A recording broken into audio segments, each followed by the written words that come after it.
Hey, I'm Pastor Rhonda. And I'm Pastor Seth. You're listening to Growing Hope, Living Faith. Welcome back to Growing Hope, Living Faith. It is good to be recording again. Yes. We have not been able to get together for the last couple of weeks. Pastor Seth has been on vacation, which is a good thing. So tell us about what you guys have been doing. Yeah, absolutely. So we had spring break for our kids, which I feel like their spring break was a little bit later on in the year, which was awesome for us, honestly. So we decided to go down to Florida. My in-laws live in a little town. Well, it's not really little, but it's called Tavares, Florida. It's about 45 minutes northwest of Orlando. And so we went down there, and we always try to make it down there when we can. I am very blessed to have a wife that is okay with this, but we live right next door to my mom and dad, so we get to spend a lot of time with my mom and dad and see them throughout the year. And so whenever we get the opportunity and it presents itself to go to Florida, we always try to do that. And so we went down to Florida, and my daughter got sick the night before we left. She actually got the flu. We were supposed to leave on Saturday, and she stayed home from school on Friday because she wasn't feeling good. And so I took her to the doctor and went to the doctor, and she tested positive for the flu. And I was like, wow. Oh my gosh. So that was Friday afternoon. She hadn't been really running a fever or anything. She just didn't feel good. But I knew I had the trip coming up. And it's like, all right, we're staying home. We're taking you to the doctor because we're going to see what's going on. So found out on Friday she had the flu, but thankfully we were able to get like Tamiflu, which doesn't necessarily, I guess, take the symptoms away, but it stops the symptoms where they're at. And we caught it really, really early on. So her symptoms didn't really progress on a very deep level. And so that was really, really good, the fact that her symptoms did not. And she was a trooper because we traveled down halfway on Saturday, stayed in a hotel in Cordell, Georgia. Yeah. No, actually, we stayed in Perry. So we were in Perry, Georgia. Stayed in a hotel, and then we woke up the next Sunday morning and drove the rest of the way down to Florida. Listened in a little bit to Dalton's service and music, as always. Sounds great. And so, but then we traveled the rest of the way down to Florida, and our plan was just to be down there. Rained a little bit when we first got there, but we had planned to go to Legoland. And so we went and spent a day on the beach. I'm not really a beach guy, but we went and spent a day on the beach at New Smyrna Beach, and my kids they almost live for the. I mean, like if they lived by the beach, they would just love it. My son just sits and lets the waves come in and hit him over and over and over. Literally 4 hours he was out there. The whole time we were on the beach, like 4 hours he was out there. And then my daughter just loves the sand and shells and all that kind of stuff. And so so spent a day on the beach, then went to Legoland, just down in Winter Haven, Florida. And like I said, I was thankful that our spring break was later. All the Florida spring breaks had already happened. So we went to Legoland 2 days, and we didn't have to wait for hardly any rides at all. So it was really, really nice. Wasn't crazy crowded in the park, and got to do everything we could ever want to do, ride through all the roller coasters we wanted to ride and all that kind of fun stuff. And Legoland's great for younger kids. My kids are 7 and 8. And they are just like at the perfect age for Legoland because it's not huge rides. All the roller coasters are kind of smaller. There's no loops or, corkscrews or any of that kind of stuff. So they could literally ride every ride at Legoland. So it's like perfect for their age.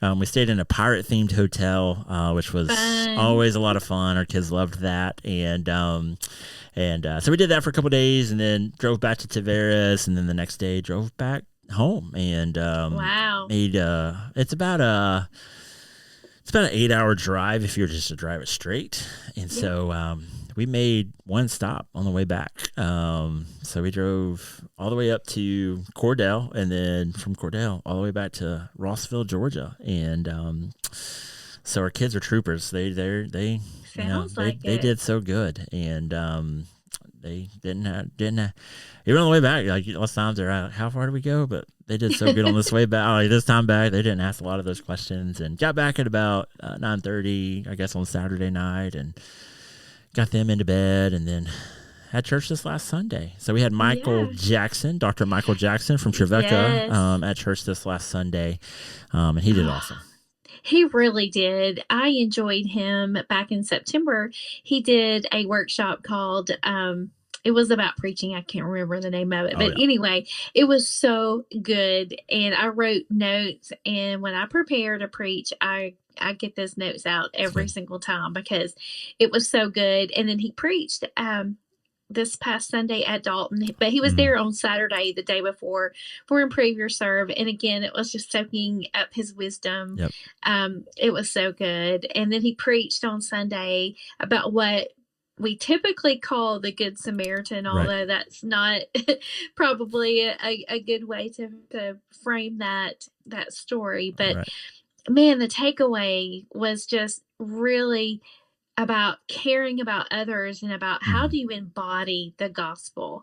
And it just kind of really hit home with me because I feel like that's where I've been just in my own spiritual life over the last few years. And I want to get more involved with, the suffering and paying attention. And it's overwhelming. Like, where do you start? I mean, how do I embody the gospel, because I feel like my life is kind of sheltered as far as like my activities. I've got a nice little Christian home, Christian family, and I'm involved in church work.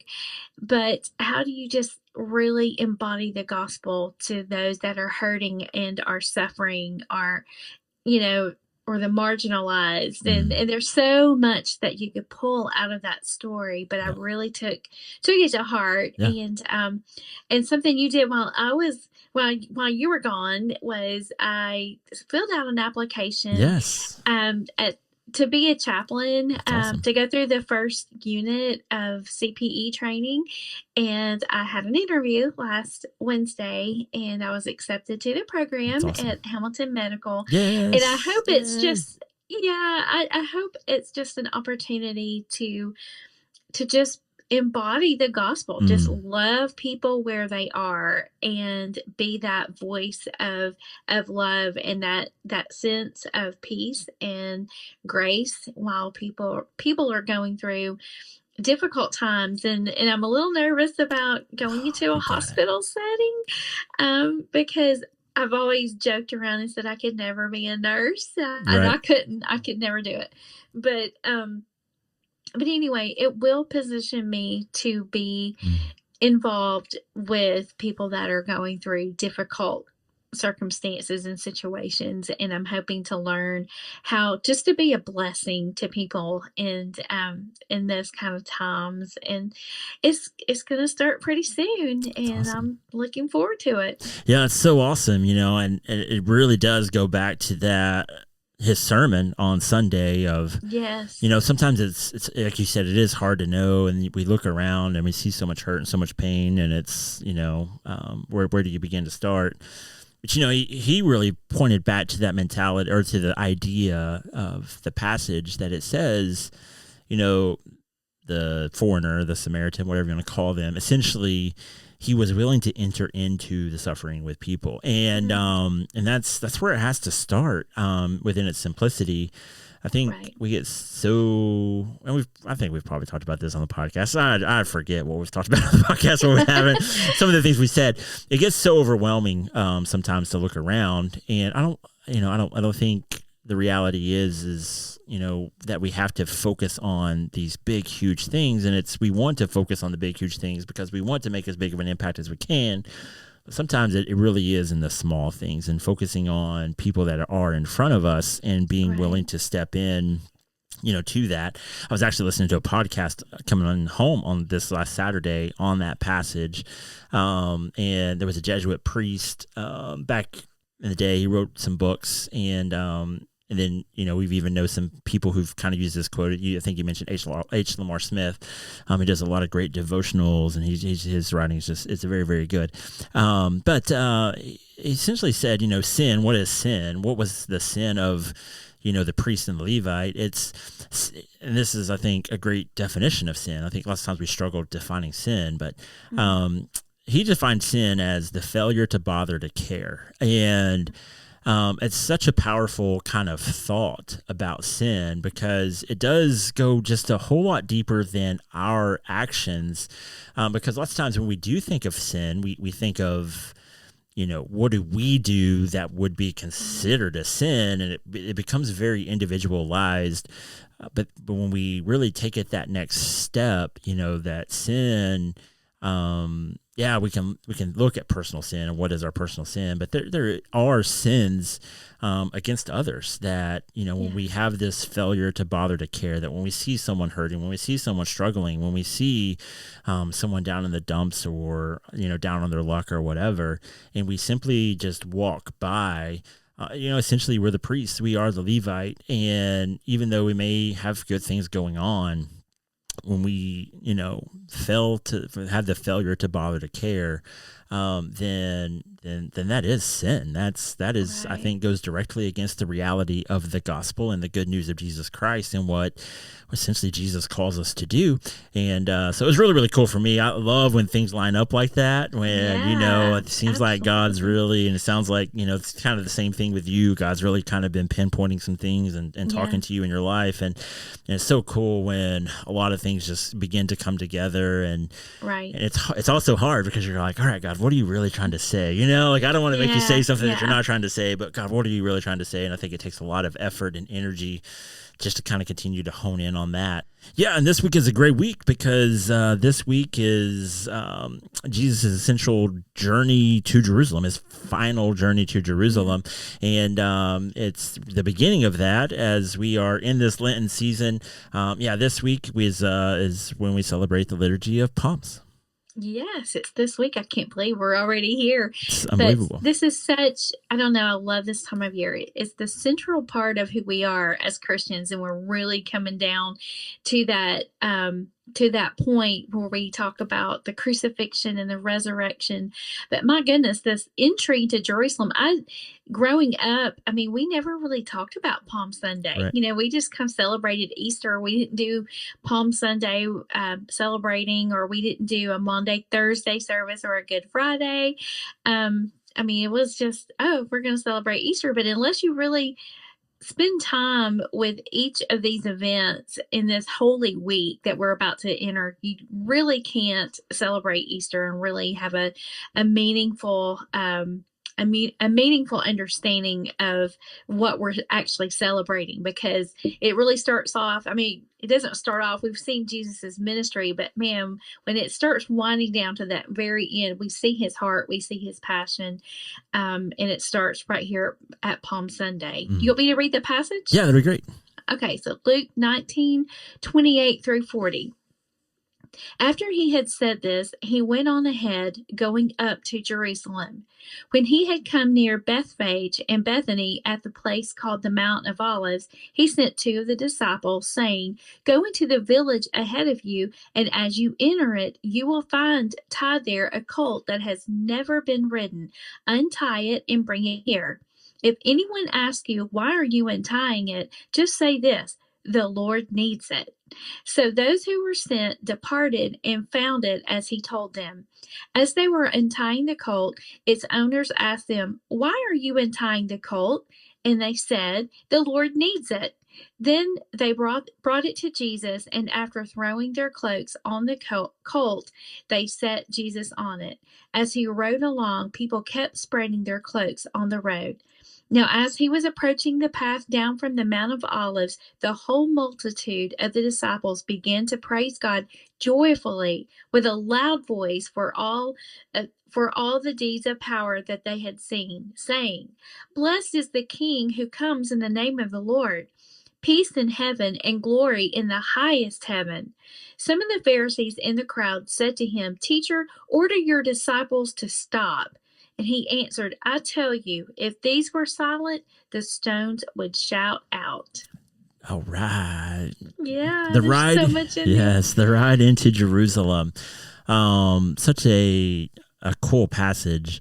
Like you said, this is the beginning for us of Holy Week, which all of these events are essentially going to take place. there's a lot of really cool things within this passage, and obviously it starts with acts of obedience. This Right. Mentality. Obviously, Jesus is being obedient. That he knows he is heading towards, his death, and so he goes to Jerusalem. But there's a lot of obedience of the disciples as well. The sending of the two disciples. Go into the village. You're going to find a colt there. It's never been ridden. Untie it. If anybody asks you why, say the Lord. And so they go and they do this, and there's the obedience, obviously, of those who own the colt, that they are willing for the colt to be able to go. And so, I think obedience really plays a huge role in this final week of Jesus, the fact that he is obedient. But then, his disciples who have been with him, who have been a part of this journey, a part of his ministry, they obviously are at a good place where they trust him as well. And I think you really kind of see that trust played out on a very, very deep level with Jesus and his disciples in this passage.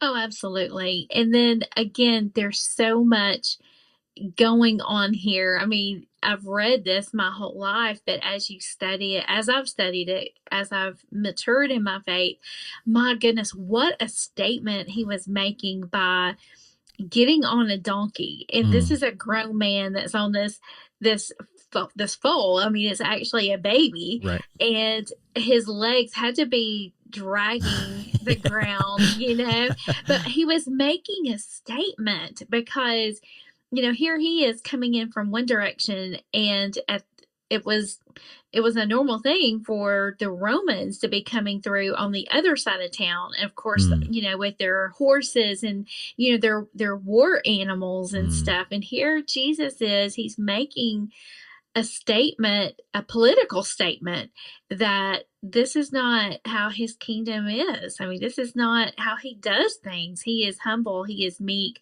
and he is gentle, and he didn't come in with I want to say guns in hand. That's what we think about when we think of war, but he didn't come in on a war animal, and he didn't come in with weapons in his hand. He came in with his legs literally dragging the ground. So just the fact that, and again, there's this whole prophecy that's being fulfilled too. I think it's kind of cool that we see it. But you're right. You were talking about obedience, and if we get down to verse 34, where it says, why are you untying the colt? And they said, the Lord needs it. My goodness, if we could just make ourselves available. That's a whole lesson in and of itself that has nothing to do with Palm Sunday. Yeah. But man, just making ourselves available and being that obedient, the Lord needs it. The and Lord our needs stuff, me. right? Yeah. And if we can allow our stuff to be that available, that if, God calls for us to sacrifice anything in our life, our possessions, our whatever, that we would be willing to let those things go for the benefit of the kingdom and for the moving forward of this peaceable kingdom. And, it's so fascinating. You got to believe, they could have said no, right? Like, I guess they obviously had a choice of whether or not they were going to allow their things to be used in this way. And, obviously they made the choice that, hey, if the Lord needs it, it's his, we want him to be able to use it, to utilize it. I would imagine they got it back at the end, but it doesn't necessarily even say that, but that is such a huge concept. But then we also have this movement that we have obedience, we have this trust, we see that the disciples trust him, but then we also really begin to see this belief, right, that the disciples are believing in something, right? They've been following this rabbi, they have been journeying with him every step of the way, trying to figure out what is his message, what is this Jesus really all about. They have this belief that he is the Messiah, that they think that he is coming to do do something different. They have probably a lot of preconceived notions, but we really see this trust and this obedience, and it really begins to actually turn into this worship, which is a really, really cool thing, which once again would have been very prominent if you go back and look. I think your point, once again, of the donkey and the colt and him coming in and this being a sign of peace, not a sign of war, is a really, really a big deal. But we begin to see that just as people would have worshipped the kings as they come in on their war horses, not out of respect, but it probably was more out of obligation, that if we don't do this, then these weapons and this destruction is going to come our way. And so it's not out of respect, out of obligation. Here on this side, you begin to see this worship, and it's not out of obligation that essentially this has to happen, but it is out of this trust. It's out of this obedience. It is in this this idea that Jesus is here to do something. And like I said, they don't know what that is. He's been dropping hints of what's going to happen, but the only thing they know and to really be able to push, and it says the multitude of the disciples, which we have always assumed that was a ton of people. And if you ever see movies and stuff or videos of it, there's a ton of people. Who knows how many there were, but essentially it was enough to be able to cause a commotion. But the multitude of disciples that were around, they begin to praise God in this worship, and they begin to kind of sing this song in praise to the King. Yeah, blessed is the King who comes in the name of the Lord. Peace in heaven and glory in the highest heaven. And I just, just even as a little girl, I used to just picture all of the cloaks being thrown down in the palm branches and what that would have looked like, walking through or making his way through the streets. But yeah, they literally took not their clothes off their back, but this was their personal possessions. That's what they owned. And again, it's this idea of like, you can use this, or it doesn't mean anything to me. You can have it. You see this procession going through, but they did that. They laid out their cloaks for him. Yeah. It's reverence on such a deep level that there is something going on and it's so holy and it's so beyond us. And there's something with this Jesus that we don't even want his feet to touch the ground. There's just something beautiful, I think, within that as a whole. And like I said, I don't think this would have been an uncommon thing for kings that oftentimes, like I said, it wasn't done out of respect. It wasn't done out of trust. It's always been done out of obligation. And Jesus takes all of these things and he totally begins to turn it upside down on its head. And that's the beauty of this week as a whole, because it starts here, but it doesn't end here.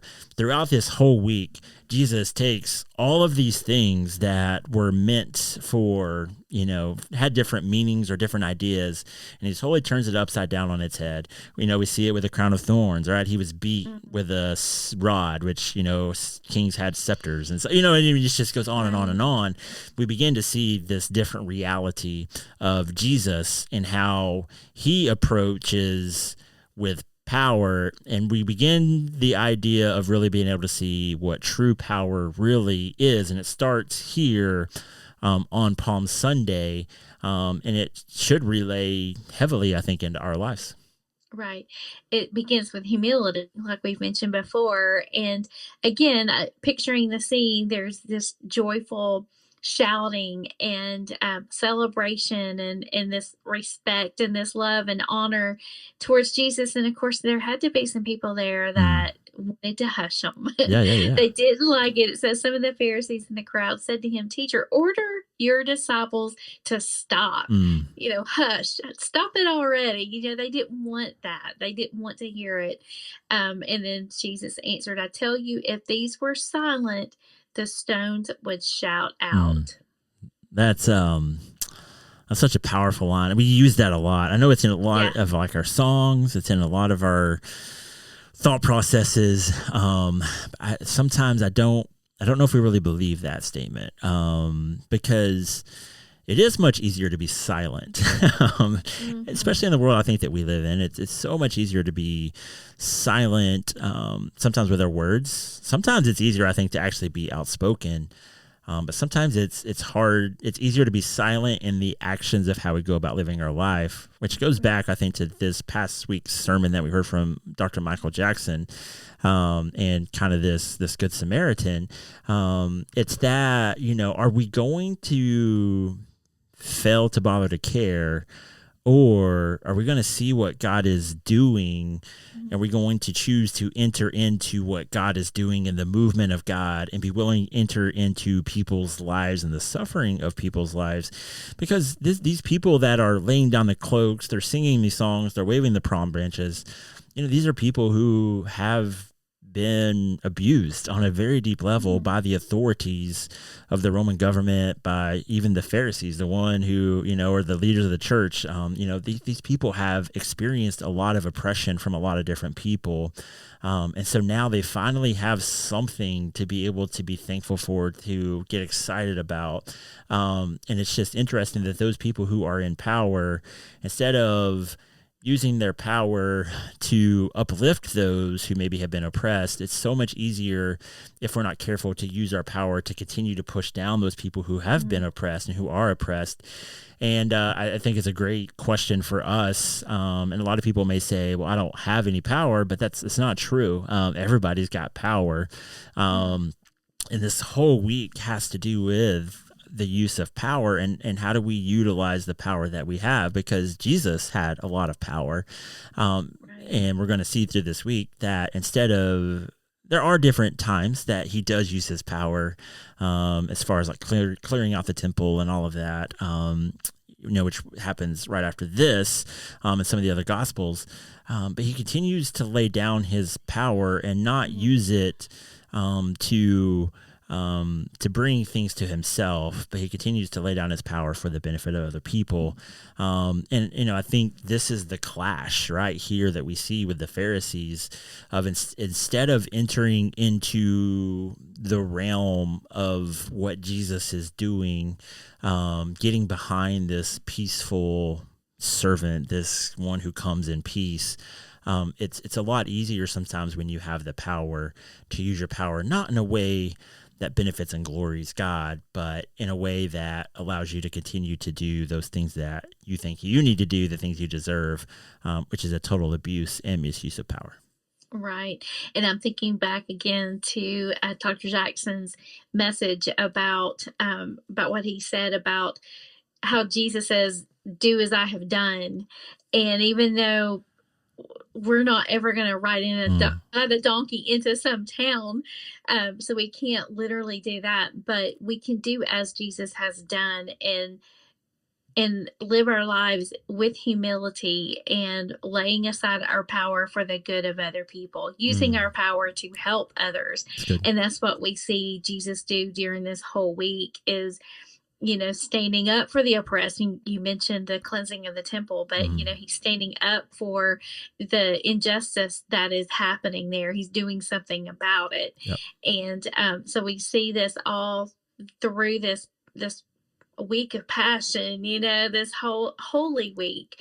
We see what he does with his power, and we are to do as he has done and use our power. Like you said, everybody has power, but we use our power for the benefit of others. We lay our lives down, and we see this right off the bat on Palm Sunday as he rides into town on a donkey of all things, with no weapons, and he comes in to lay his life down. That was his choice. That's what he chose to do with his power. That's right. Yeah, and that last line just essentially nails home the fact that you can't stop it. Like this movement, this reality of the abuse of power. It's like you can't stop it. You may be able to silence the disciples. You may be able to silence people who are breathing into this and living this, but Jesus is like, you can't stop it. You can't. And It's such a cool just picture, and it's almost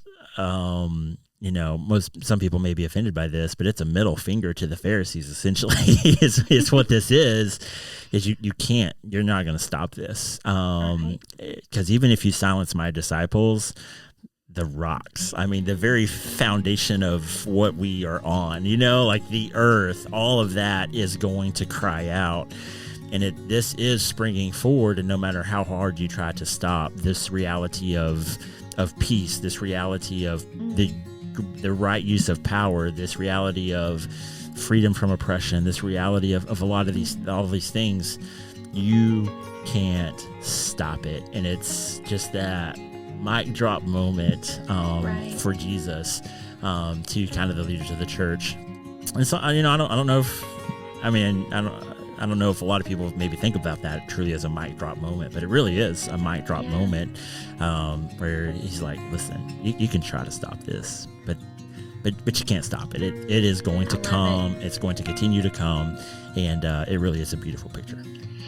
And I keep thinking of the phrase "love wins," and we're going to see that before this week is over. Love has the final word. And that brings a lot of hope, because right now it doesn't seem like that love is getting, the final word, because it seems like there's just so much going on. And because we're in this tension of as we've talked about a million times, the already not yet kingdom. So, we're not there. It's coming, but it's such a hopeful thing to think that love will have the final say because of what happened in this week. Love does get the final word. Yep. So good. So good. So good. So good. Well, we're probably going to wrap it up there, and looking forward to next week and being able to talk about the passion and the resurrection and all those things. And man, we pray and hope that as you have been on this Lent journeying towards the cross, journeying towards the empty tomb, that, man, God's been speaking and revealing himself to you. And man, if you have questions, comments, concerns, just anything, man, we would love to hear from you. We do have email. It's growinghopelivingfaith@gmail.com. And we have Facebook. It's Growing Hope Living Faith Podcast. And we would love to see your comments or private messages. However you want to get in touch with us, we would love to hear from you. And we just pray that you have a great rest of your week. Yep, absolutely. So once again, thanks for listening in. And we are planning on seeing you guys next week. Grace and peace. God bless. We love you. All those beautiful things. We'll see you next week. Bye-bye.